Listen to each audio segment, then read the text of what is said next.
got you a very, very cozy blanket.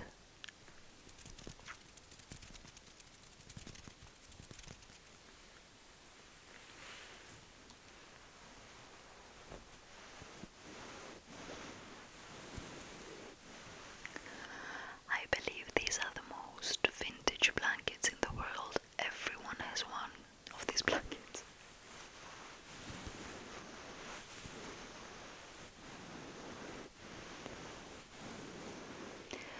So I will hand you over this blankie, and I need you to lay down and relax.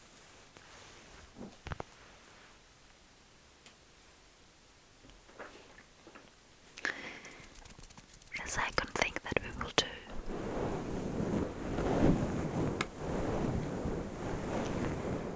is what I call my magical spray.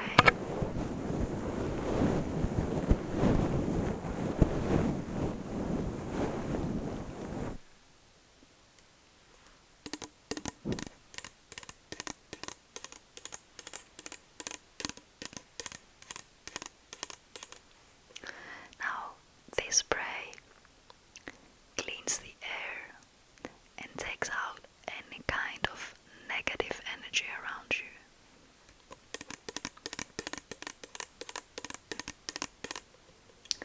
Because what we need is only good vibes and good energy.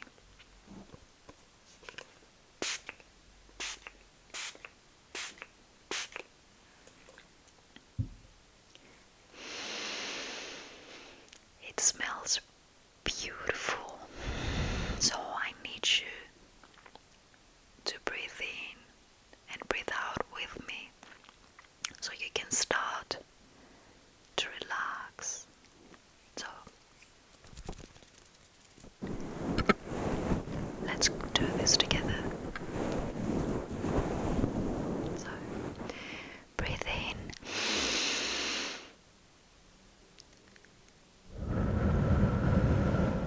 Breathe out. Let's do it once more. Breathe in.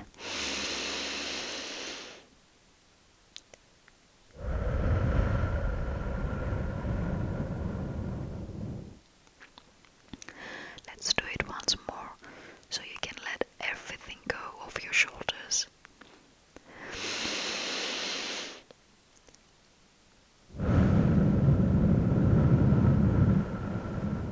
Good, good.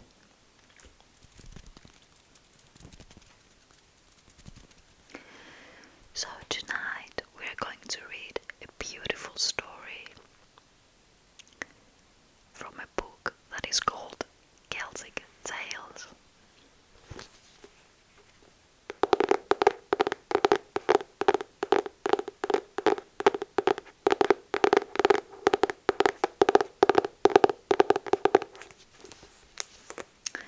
Tonight's story is from Ireland.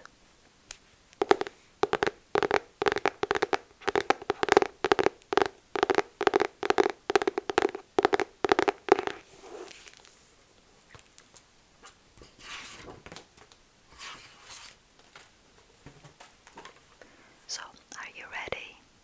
Let's go.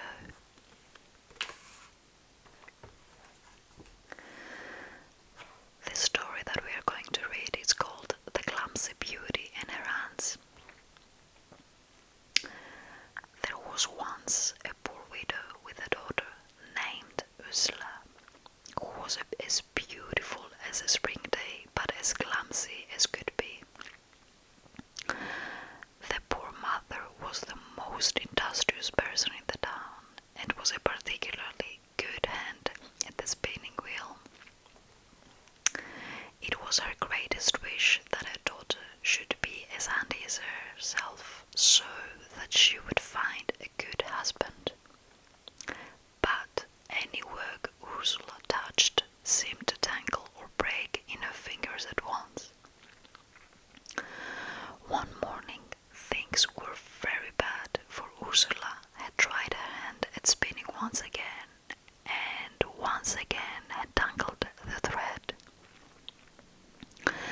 Her mother was giving her a good scolding when who should be riding by their small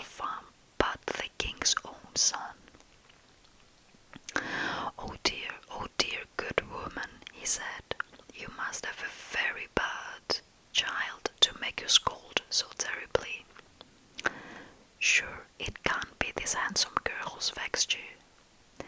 Now the widow knew the prince was in need of a wife, and she quickly devised a plan. "Oh, please, your majesty, not at all," she said. "I was only checking her for working herself too much." "Would your majesty believe it? She spins 3 pounds of flax in a day, weaves it into linen the next, and makes it all into shirts the day after."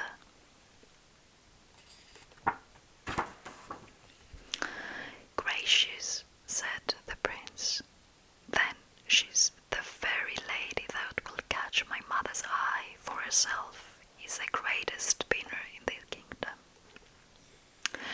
Will you fetch your daughter's bonnet and cloak, please, madam, and set her behind me on my horse?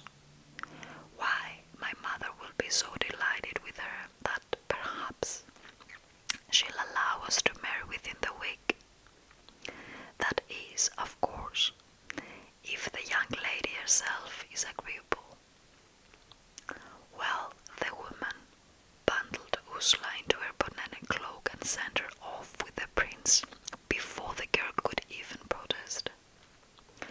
But as they rode back to the castle together, the prince was so solicitous and kind that she almost forgot her fear of being found out.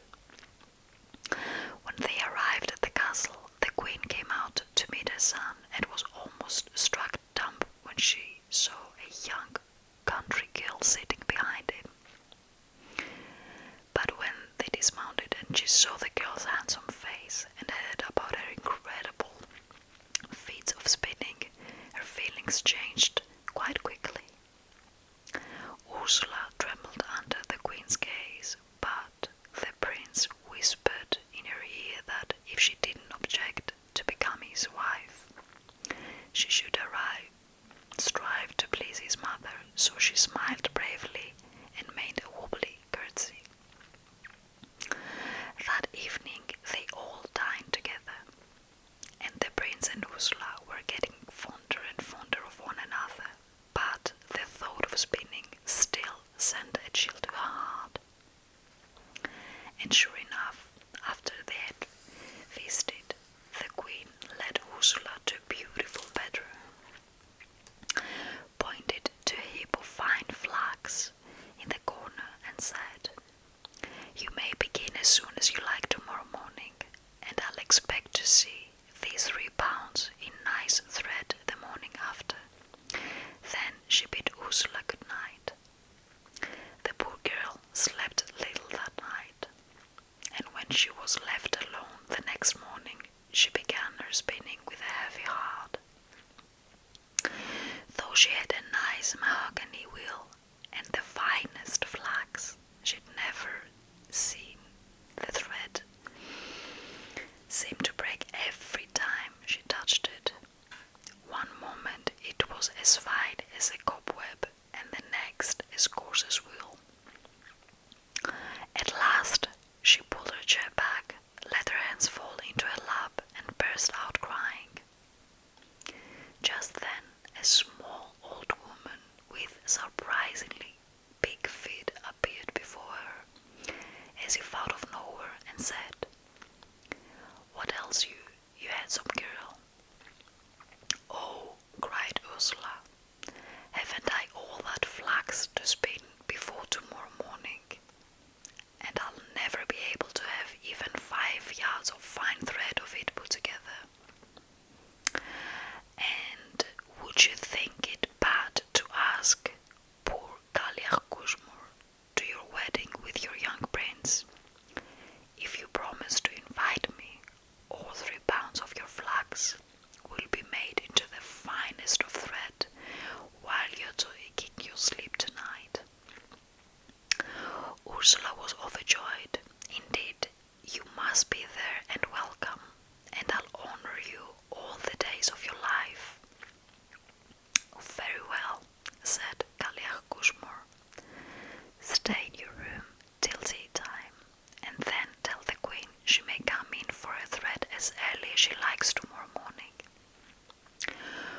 Ursula did as she said, and the old woman was as good as a promise.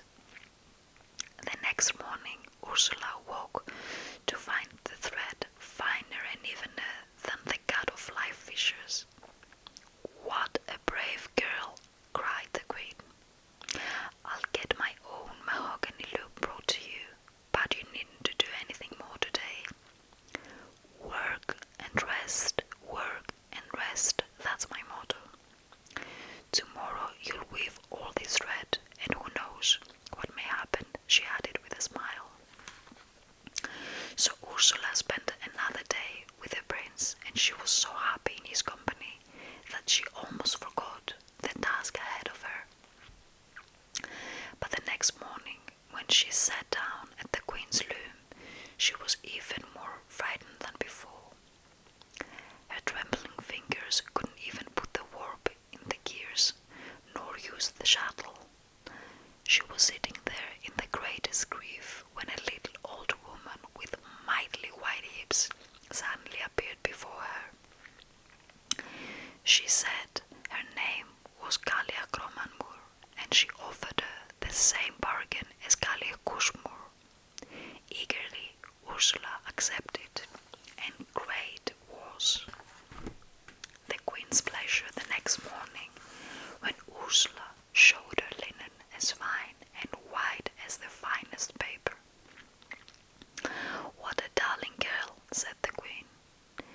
"Take your ease with the ladies and gentlemen today, and if you have all these made into nice shirts tomorrow, you may present one of them to my son and be married to him out of my hand." Oh, how poor Ursula trembled the next day as she sat with scissors, needle and thread in her hand. She was so near the prince now, and yet maybe would be soon so far from him. But she waited patiently till a minute after noon an old woman with a big red nose appeared before her. The woman introduced herself as Kaliakshron Morwa, and she made the same offer as the two before her. Ursula accepted with relief, and sure enough, when the queen paid her an early visit the next morning, there were a dozen fine shirts lying on the table. The wedding took place a few days later, and it was exceedingly grand.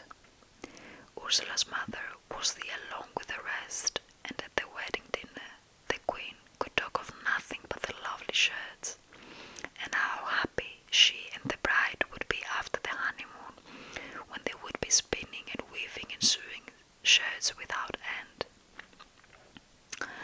The bridegroom didn't much like the conversation, and the bride liked it less, but before either could interject, a footman came up to the head of the table and said to the bride, "Your ladyship's aunt, Kalia Koshmur, bade me ask if she might come in." The bride blushed and wished she were 7 miles under the floor, but she nodded, and the prince said, "Tell Mrs. Koshmur that any relation of my bride's will always be heartily welcome wherever she and I are." In came the woman with the big food, and she got a seat near the queen, but the queen, who didn't like the interruption, soon asked rather spitefully, "Dear madam, what's the reason your food is so big?" "Faith, your majesty," said Kalia Kushmur,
shall never sit there an hour.